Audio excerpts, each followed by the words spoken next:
Hello, this is Reinhard Keil. I'm here at the NXP Connect, where I give you an introduction to the open approach for low-power IoT development. I'm working for ARM. I'm Senior Director for Embedded Tools. During my presentation, I will introduce you to the mission that ARM is on, where we support any developer with any Cortex device on any OS and any cloud. My talk includes an overview of ARM Cortex-M microcontrollers, and I will explain the developer choices that you have with today's ARM tooling and the software.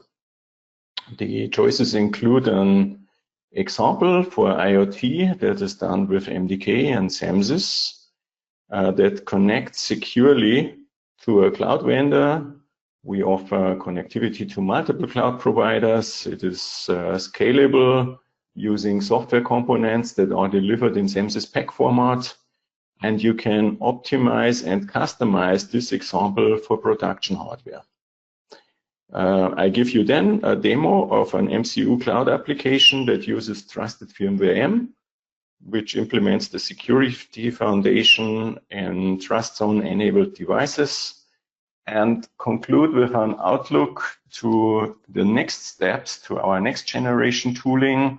So you will get a preview to the ARM developer experience that we will release in a couple of months, and including the roadmap, and then access to our preview web portal and cloud-based development tools. ARM is getting more developer-centric, and we are on a mission to make low-power AIoT easier to develop on ARM Cortex-M. We provide, therefore, a development tool platform for building and deploying software on AIoT devices, and we offer resources and software building blocks that are scalable to mass production, so you can reuse them in production hardware. We address with our solution any developer. This includes also students and makers, beside the professional users that we always had addressed before. We have a support for a wide range of microcontroller devices and the related development boards. And we will support many different RTOS systems, so many popular RTOS systems, and the related IoT SDKs that then ultimately connect to a variety of cloud service providers. And we built this on the strong foundation of SAMSys, Mbed, and Keil MDK together with partnerships. So this includes also our ecosystem partners. This is a look to the different activities that the developer of AIoT devices has to do to develop an application. So there is the firmware and embedded development, where the low-level drivers and the bare metal code is developed for the middleware, for example. Then you have the actually IoT connectivity. So the IoT connectivity typically works on an existing software stack that in most cases also uses an RTOS kernel. And when you are a machine learning or AI developer, then you have to also work on model optimization and deployment. And all this task is typically done by a relative small team. For microcontrollers, you have typically 5 to 10 people that develop the complete application software. So for us, it is important to make this type of development easy and effective. So here in the next session, I explain a little bit what we provide for the Cortex-M microcontrollers in terms of software. But before I go there, let me first show you the portfolio of Cortex microcontrollers, of Cortex-M processors that are used in many NXP devices. So this starts with the Cortex-M0 and M0 Plus. Then the Cortex-M3 and M4 series, the M33, which is, for example, used in the NXP LPC 55S69, up to the Cortex-M7, which is today our most performance processor that we have in production devices. This is, for example, the i.MX RT family from NXP that is based on these processors. We have introduced new this year the Cortex-M55, which extends our portfolio further. On the high performance side, it has a special instruction set that we call Helium, which is optimized for DSP and machine learning algorithms, and therefore extends our performance further. And in addition to that, we have released a neuronal network processor, Ethos U55. Then let's take a look to the variety of IoT end node devices. The embedded market is special in the way that we have really a diverse range of devices that can be supported with this Cortex-M portfolio. Think about a thermostat, a camera, or a fitness tracker, or a washing machine. These devices are all different. And what we envision is actually that we have 1 trillion devices in the market by 2035. And this is an incredible high number. And to break it down, I have here this calculation. It takes 10 years, and every year we need 10 million units per year on 10,000 bespoke designs. This is the scale of 1 trillion.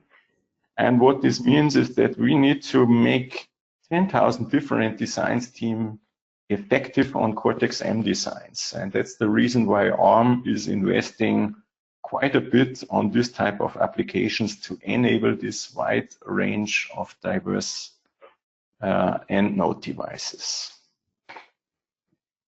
This diagram is a simplified view to the software building blocks that you need for an IoT endpoint. It starts with the device and board hardware abstraction layer.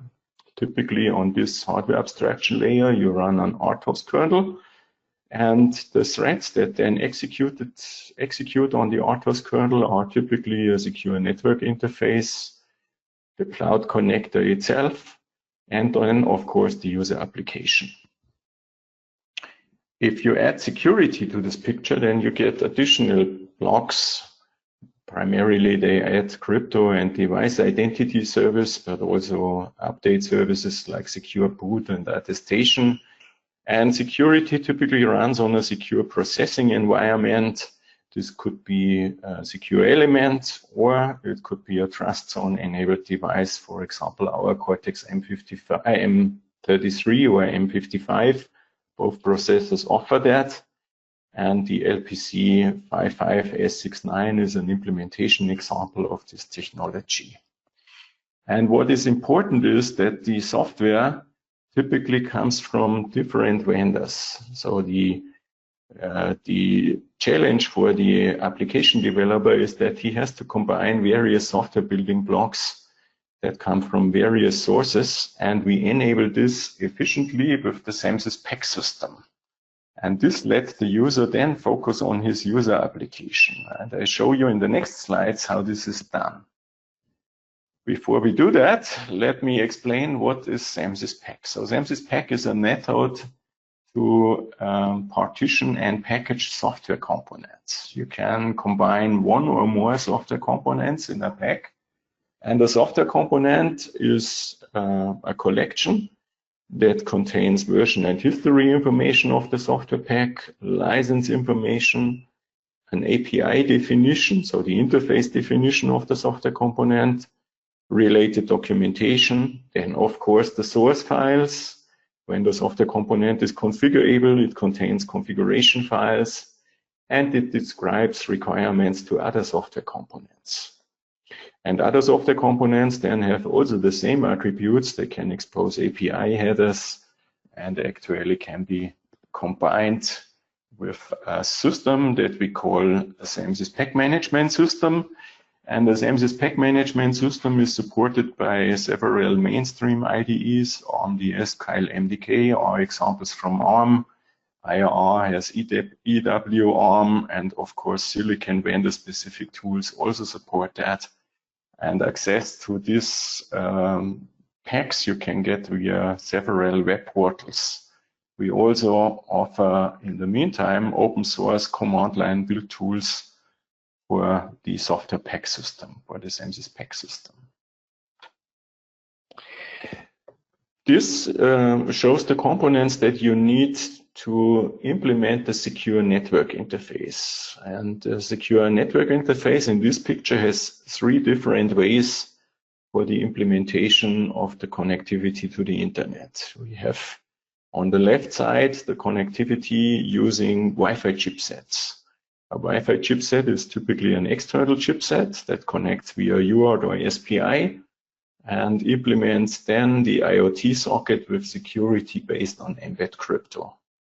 In the middle, we show a variant that uses a wired Ethernet. So it uses the MDK middleware, which is a professional middleware component that is part of our MDK offering, and then uses an Ethernet MAC and PHY driver to connect to the internet. And an open source variant is shown on the right side, where the MDK middleware component is replaced by Lightwire IP, primarily implementing a similar functionality, so you have connectivity via wired Ethernet.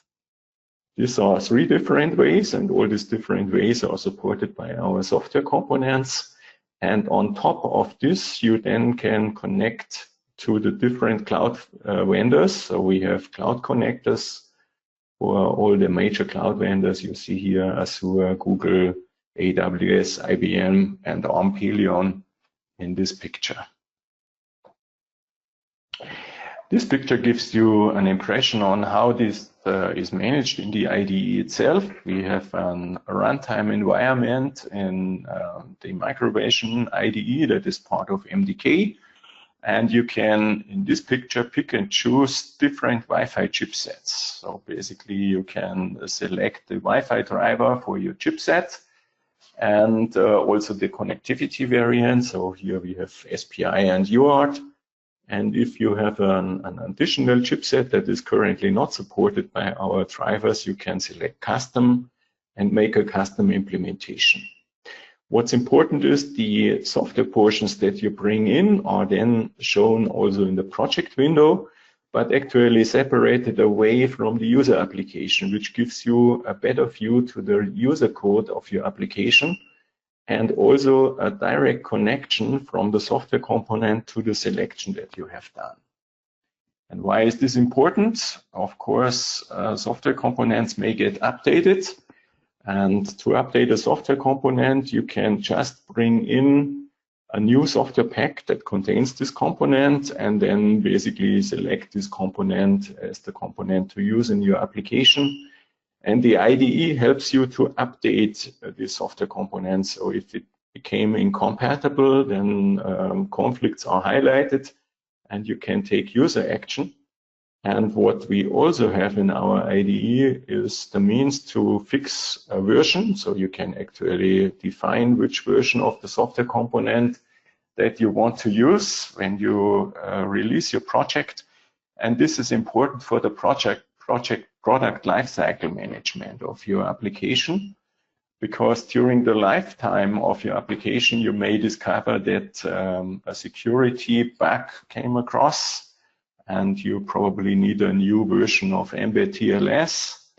And you can, in this way, easier upgrade the software components that are part of your application.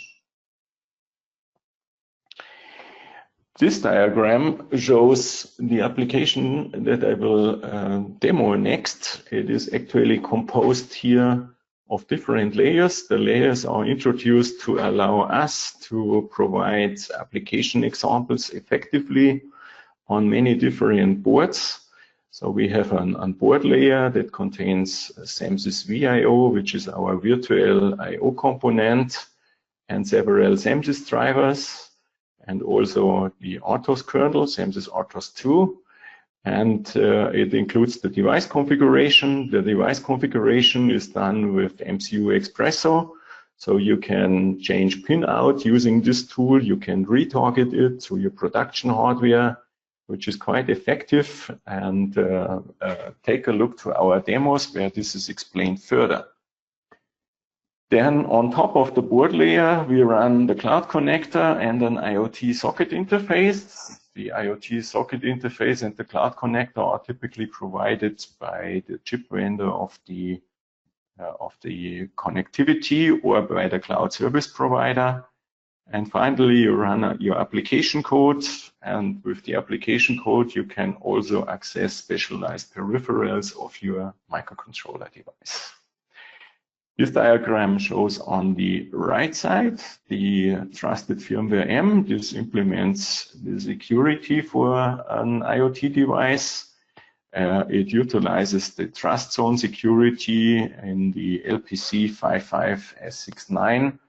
Let me give you a demo that shows you how you can use these software components. And we use here examples that you can find on kyle.com/IoT that use the Cloud Connector SDKs from various providers.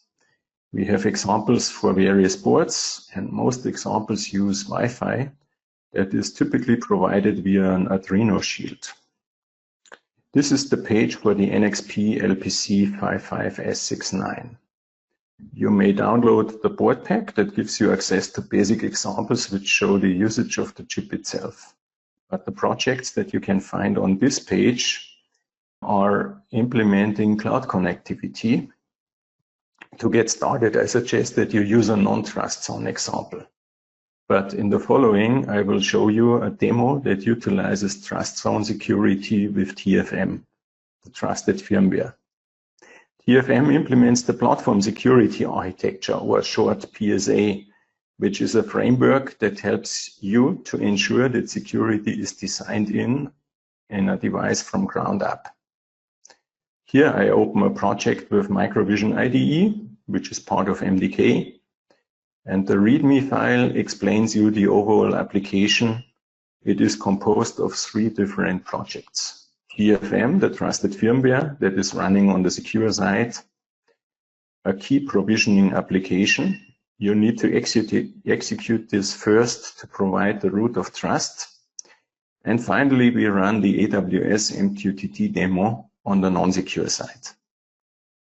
As said, this example runs on the LPC 55S69. This is a dual-core Cortex-M33 microcontroller with trust zone and several other security features. But here we just use one processor with the secure processing environment. The second Cortex-M33 you could run other time-critical parts of your system software. When you run the application in the debugger, you can see each step of the data communication. And of course, the data are also visible in the AWS MQTT console. The example is composed of software components that are delivered in SAMSys format. And now let's explore it a bit to see how it is composed. In the secure part, we use the trusted firmware M as security foundation, and NXP is a development partner.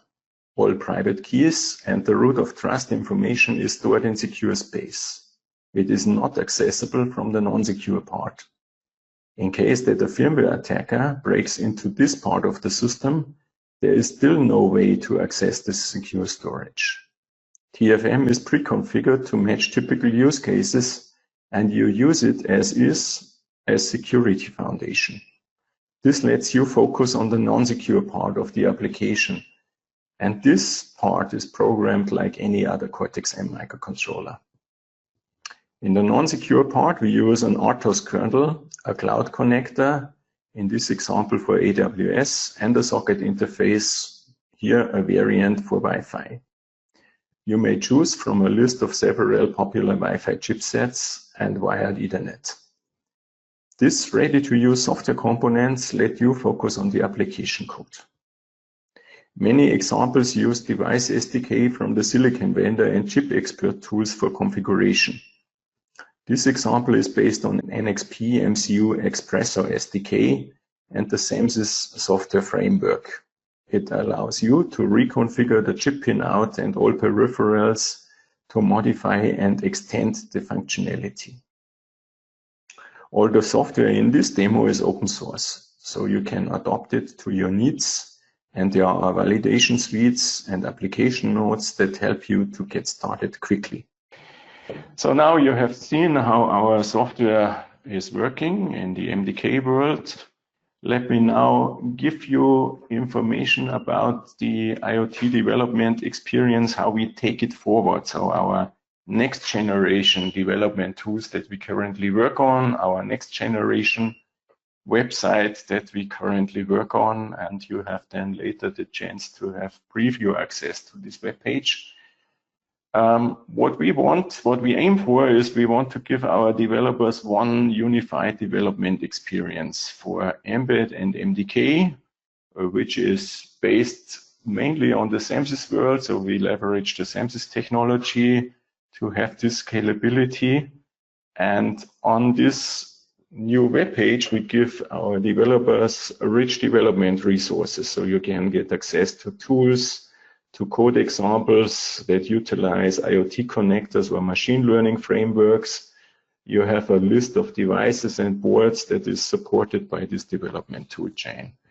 And this is what we are currently working on.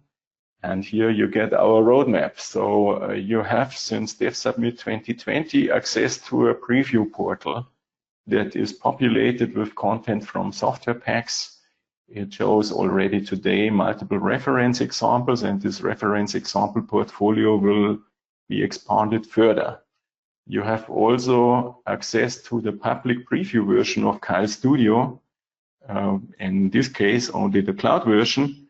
This gives you instant access to development tools. And Keil Studio also works with Mbed-based projects. So you have actually the choice to utilize our Mbed OS system also with this tooling. At Embedded World next year, we will give full public access to the web portal and full public access to Keil Studio, which then transitions to version 1 and has complete SAMSYS pack management and web debug available.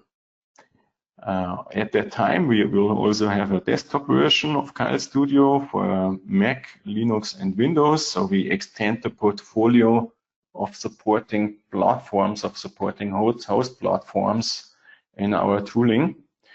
And for Mbed OS, we work on a software component for firmware update over the air that can be integrated with Mbed OS, but also with other cloud SDKs. So it's actually an independent standalone software component that we also expect to be available at Embedded World next year. In 1 year from now, this is at DevSubmit 2021, we should have completed our feature and UX improvements on the web portal. This means we will redirect all Keil.com and Mbed users to the new website. And we will have Keil Studio version 1 for desktop available. So we will start to transition classic MDK users that currently use Keil MDK. But this doesn't mean that Keil MDK goes away. Keil MDK has a large loyal customer base. Many NXP projects are started using Keil MDK and continue to be developed with it. Therefore, we will give MDK users support for years to come. But don't expect that we add, for example, specific features for machine learning. This will go predominantly to Keil Studio. So we will extend Keil Studio with domain-specific features for machine learning going forward. And for Mbed OS, we assume that it is then available as componized version that can be easier scaled to production hardware. This gives you an impression of the web portal, but I will show you this in action anyway in a couple of minutes. Here we have the page that exposes the NXP RT1064 evaluation kit. This is with a Cortex M7 processor. You see all the related information about that board. You see board features and MCU features, and you have a list of reference examples that you can access.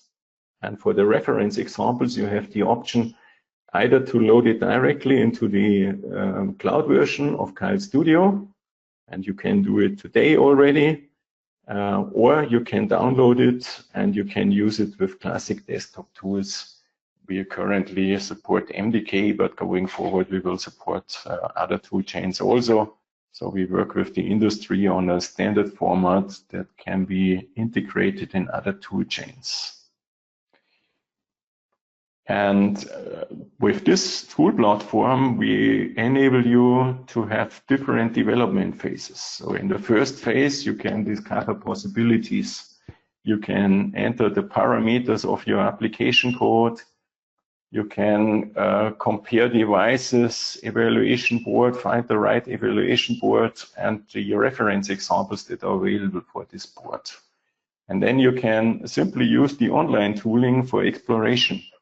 You can, this has the benefit that you have no installation hassle and the software is always up to date. You can just connect the board, start debugging and evaluation.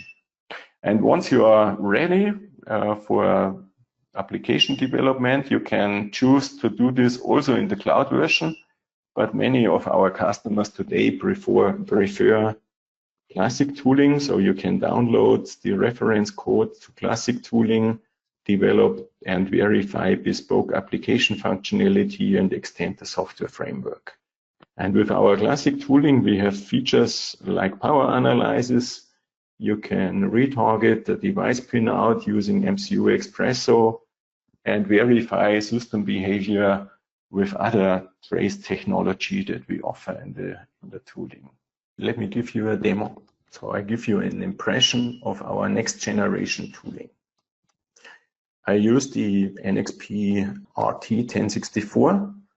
This is a new device, a Cortex M7 based, and here you see the related board page on our public preview. It lists several projects. As I explained before, it ranges from a simple Blinky to traditional IoT cloud connectors, but I will choose here a machine learning application. And to get started with it, I just click on Open with Keil Studio, which loads the project directly into the online IDE. As I have mentioned, the web page and the tooling is not yet complete, but you can already explore examples and see how easy it is. Once the IDE opens, you see a Visual Studio Code-like environment. For the online tooling, we work on a complete SAMSys pack management system and a feature-rich run control debugger that even gives you testing capabilities directly in this online IDE. But now let's go back to my example. Once it is loaded, you can see the README file with brief explanation and links to further information. Now, when you connect the evaluation kit, it is directly recognized by the online IDE. And we use web USB technology. There is no driver installation required. It just works. And it works well with Google Chrome and Microsoft Edge browsers. Of course, you can start modifying code in the editor, but you may straight hit the Run button. This will first compile the program and then start the download process onto the board.